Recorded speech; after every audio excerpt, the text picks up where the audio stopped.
Welcome to part 15 of Ocarina of Time. We still gotta open the door of time, don't we? But first... beans!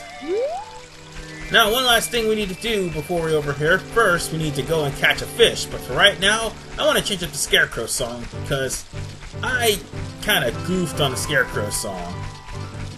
Wanted to make it easier for me to remember, and it's best if you're planning on using the Scarecrow song to get collectibles. It's easy. It would be in your best interest to make the song easier for you to remember. That and one other thing, the Scarecrow song does not show up in your inventory of songs. That last song that's there, that's for the Song of the Storms, which we won't be getting. Actually, no, I think we will be getting this. No, we won't be getting it in this part. We'll be getting it in the next part. Anyway, I kind of botched it. I wanted to try to make it to where I can remember it. And of course, I wasn't going to remember the last 3 notes because my memory is sort of short-term. How should I put it when it comes down to the Scarecrow song? It's best to make the same 4 notes or the same 2 notes. That way, you'll be able to remember them. One time, my brother attempted to play Kurt Angle's theme song with the Scarecrow song. But enough about that, I tried to make it to where I could just put the serious song with the A button, that way I'll never forget. But yeah, he tried to do that with the Scarecrow song. It's amazing what people can do. Anyway, it is off to the fishing pond. And with this, I've caught the Hylian Louch. It took me at least 10 tries to try to catch this damn thing. So I finally just hopped on the log and caught it. But for catching a Hylian Louch, 2 things will happen. 1, you'll get yourself a heart piece. And 2, there is the sinking lure that the fisherman actually was talking about. In order for you to get the sinking lure, it's in one of 3 locations. That log that I was standing on, or I think it was near that log, one of the 2, it's also in the rock formation on the water and the rock formation by that water outlet. But yes, we've caught the Hylian Louch, and later on, when we become an adult, if we ever come back here, we could try to catch it again, only this time, instead of getting the heart container, we're going to actually get the golden scale. Funny how you have to be an adult to get that. Anyway, that was the sound of another fish dropping. Now, there are, like I said, there are 3 places, and I just passed up one, and the other would be right there. And the only reason why I'm rolling out my line is because I happened to find the singular only once when I was throwing the rock, so I'll be back. Well, this is a brand new recording session, so now that we've caught the Hylian Louch, I might as well just show you the locations. This tree right here was one of the locations. Get back up there. That tree was one of the locations of the seeking lure. And since it's not there, we can actually go after the other locations. If it's, and like I said, if it's not in the tree, it's probably in this rock formation here. If it's not in the rock formation, it's probably going to be in that rock formation in front of me, where the water is coming out of. But since I found it, now instead of getting rid of it, you want to use it. That's if you want to try to catch fish bigger than you. I've got to say, though, the sinking lure isn't really that helpful, to say the least, but at least it lets you see the fish on the water. Now you gotta talk to the owner, and he'll let you use the sinking lure so that it'll be legal for you to use it. Because if you try to fish with that thing right then and there, you'll get thrown out.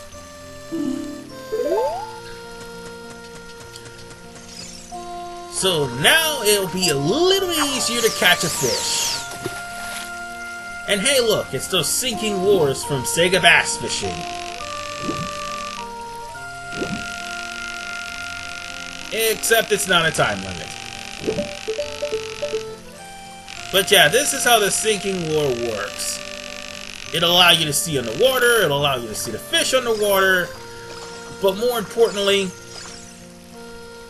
you can actually see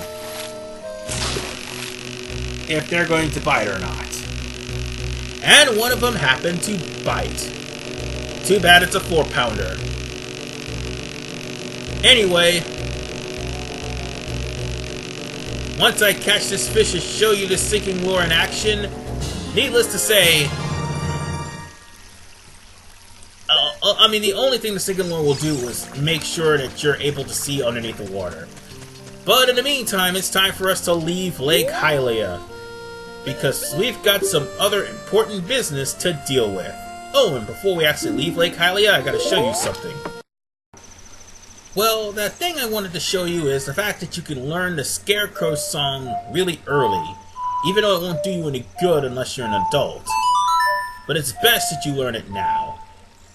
Anyway, that's pretty much all I wanted to show you here at Lake Hylia. On to the Happy Mask Salesman.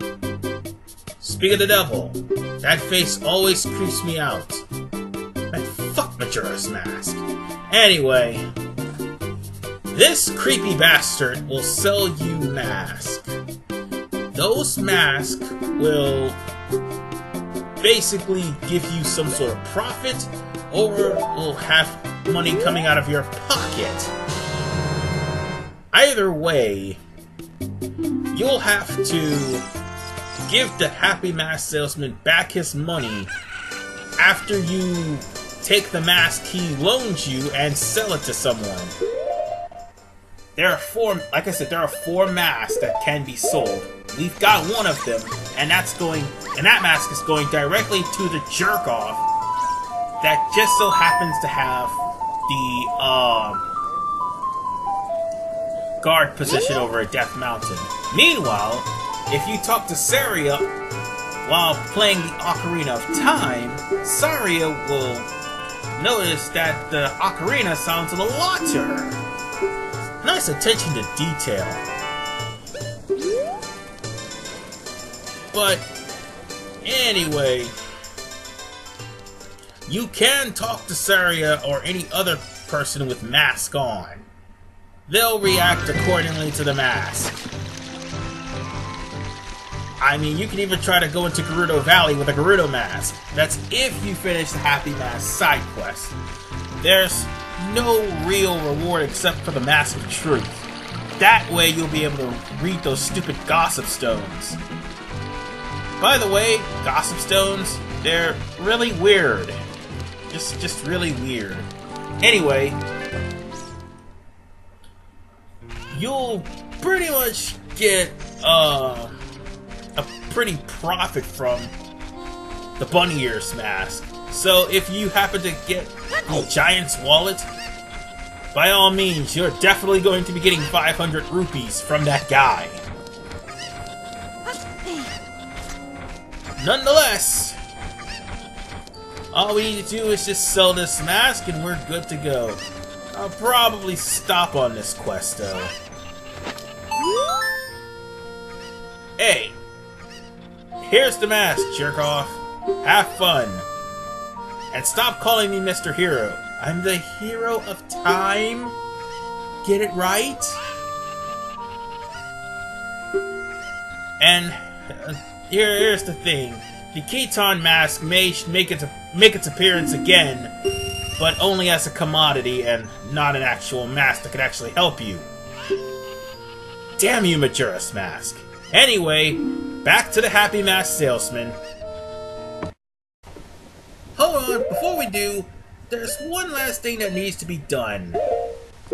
Get back in there and put the beans back on. Ah, there we go. Over to this bean plot and... beans! And with that said, now we can go back to the Happy Mask Salesman and give him back his money. Jump cut! Oops, I started the recording a little too late. I already gave the happy mask salesman his 10 rupees and he got an old wooden mask. But I'll save that for later. For now, it's time to put the stones into the Temple of Time. And hopefully save all of Hyrule. Alright. Let's do this. Oh, and if you keep hesitating, Navi will say, you need to put the spiritual stones in the Song of Time and open the Door of Time. No, wrong song. Alright. Let's try this again. And with that said, we are literally done with plot as a child for now. And I hope those guys know that they're not getting those spiritual stones back at all. Ever. They're going to be here forever. Even though it'll be in your inventory, they will be here forever in the Temple of Time. Oh, and now for the best theme that was only used once.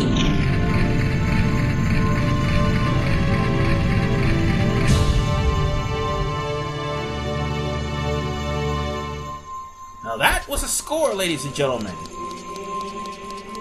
And now for the most familiar score that everybody knows and loves.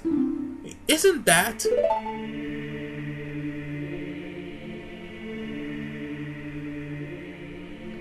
Come on, get over there, Navi. It's the legendary blade! The Master Sword. Oh, yeah. This is basically going to be the center gimmick of this game.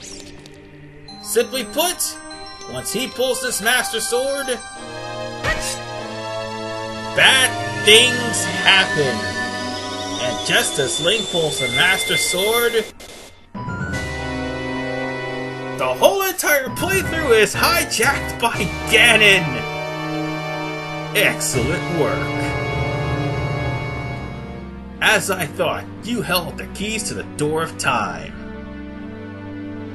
So that guy running on horseback was not you. You led me to the gates of the sacred realm. Yes, I owe it all to you, kid. So, Ganon was playing a game, alright. It's called the Waiting Game, and Zelda lost! Oh, shit! Well, the world has pretty much been turned into a shithole now. If that's not enough, all of a sudden, we end up in this realm full of water. Or it's like mystical energy. Pretty sure that's water. And I'm confused. Oh, little side note, this area that we're in, the Temple of Time, that was supposed to be an actual temple. Unfortunately, Rauru will not have a temple at all. So yes, we're here in the Temple of Time, and of course, Rauru is the first sage that you will ever meet, and he will inform you of everything that has happened. In short, we spent the last several years in stasis while Ganondorf pretty much wrecked every single area in Hyrule.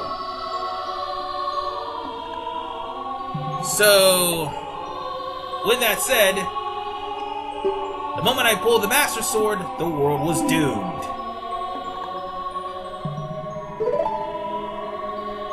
And if that's not enough, I went through a 7-year time skip! Now the last time I pulled the Master Sword, the princess got kidnapped. This time, well, damn, the world's gone to shit. I'm more than sure that that phantom that just... or I think I was a phantom. I'm more than sure that that particular Ganon went throughout every land and did something horrible to it. Yeah, I'm more than sure. And now with the Master Sword, we can undo 7 years worth of shit. Hopefully, but it's gonna take me a while. And now we got ourselves new McGuffins. We basically went from getting spiritual stones to now Sage Medallions. There are 6 in all, and one of them's given to you off the bat. Once we get off 6, we can actually go to Ganon's castle and kick his ass. But unfortunately, for the time being, we just started this portion of the adventure. And this one may be a little bit longer, well, this half of the game may be a little bit longer than the other half. Due to the fact that there's a lot of quest items Link has to get first in order for him to even proceed to some of these dungeons. Not to mention their songs as well. So yeah, that's a lot of stuff we gotta do. So, with that said, after Rauru finishes his speech, he will give you the Light Medallion, which unfortunately, you do not have to go to a temple to get. I think the temple was just a training ground, but it was scrapped in the final product. Anyway, this is our very first Light Medallion. I mean, our first Sage Medallion, sorry. The Light Medallion. There, that's what I meant to say. Anyway, on to adventure, because we've got to fix this crapsack world.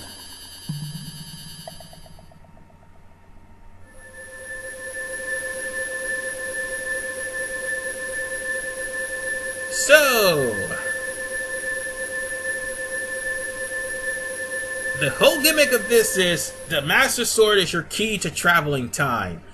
Unfortunately, we won't be able to travel through time at this point in time because the moment we step off of this pedestal, well, a roadblock's going to appear right where the Master Sword pedestal is.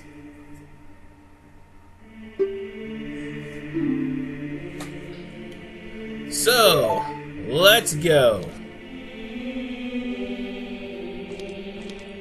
As soon as he takes 10 steps. Oh, that's the 10th step.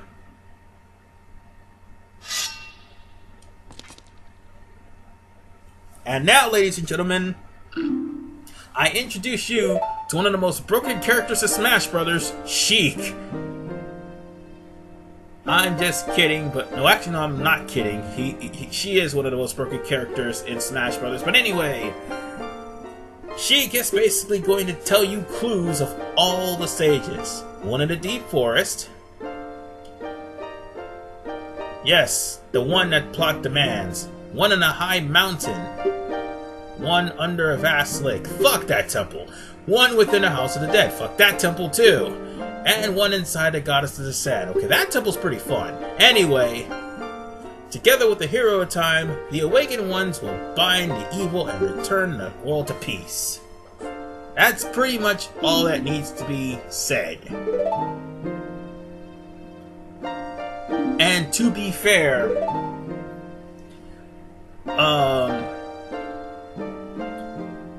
the fact that you're not going to be able to go back at the time right about now is the fact that you just got to this point. So you'll end up having to beat at least the first temple in order to get back here. Doesn't matter which one. Actually, no, it does matter which one you start off with.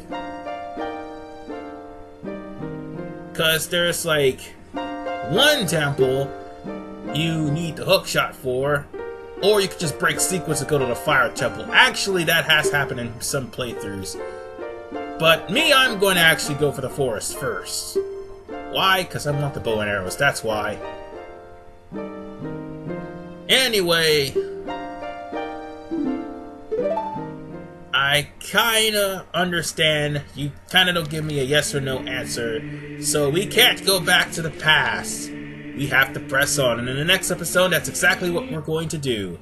This is RV Man 985. See you guys in part 16.